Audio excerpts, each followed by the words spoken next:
ब्रह्मणे ईश्वरत्वादरमा आनन्दादरमा शुद्धविद्यारत्वादरमा शम्बरादरमा मालादत्वादरमा गणेश कालदत्वादरमा कालनाम्ने नमः नीतियत्वादरमा नियामकादरमा बुद्धिदत्वादरमा बुद्धने नमः अहंकारदत्वादरमा अहंकृतिने नमः मनस्तत्वादरमा संकल्पदरमा शोधदत्वादरमा मुक्तत्वादरमा सर्वांगादरमा शुद्धत्वादरमा महाउग्रादरमा न्यासत्वादरमा वाक्तत्वादरमा दुद्धवने नमः वाणिदत्वादरमा सामदादरमा पादत्वादरमा रमणादरमा उपस्थतत्वादरमा ज्ञानानन्दादरमा शब्ददत्वादरमा सूक्ष्मनादादरमा दृढत्वादरमा बलवक्रादरमा आनन्दादरमा सूक्ष्मादरमा शुभोक्तमादरमा यज्ञनेत्रादरमा हरिरुद्रादरमा त्रिमूर्तरे नमः श्रीकण्ठादरमा शिखण्डिने नमः सदाशिवदत्वादरमा ब्रह्मणे नमः ईश्वरदत्वादरमा आनन्दादरमा शुद्धविद्यादत्वादरमा शम्बरादरमा मायादत्वादरमा गणेशादरमा कलदत्वादरमा कलनाम्ने नमः नीतिदत्वादरमा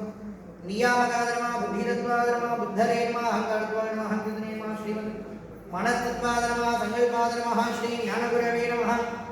बाणलिंगेश्वर परशिव करुणामूर्तये नमो नमः नामान्तपरिमन् पत्रपुष्पाक्षसंस्तुतं आग्नेयं सर्वदेवानां धूपोरुपदीकराढो मातरपदानि भूतवसुवः अत्रगवदाभ्यां स्वाहा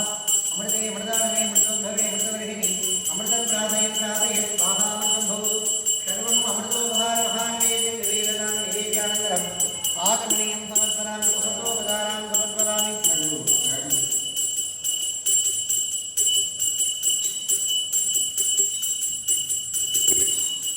ततः तानिन्द्रियावदत्कुरु सर्वमायुरुपादकां महे मुद्रयवस्त्रं मे गोपाल यमर्हे श्रीविधा विदुः विदस्कामानि यजोरुन्दे शाये श्रीनमदादकां यो वेदाहं ब्रह्मणो वेदाममर्तेनावृतान्मुरे तस्मै ब्रह्मच ब्रह्माद आरुह्येतीं प्रजां धदोः बाणलिंगेश्वराय नमः समस्तदेवतामूर्तये नमः उत्तरनीराजनम् अलंकार दीपो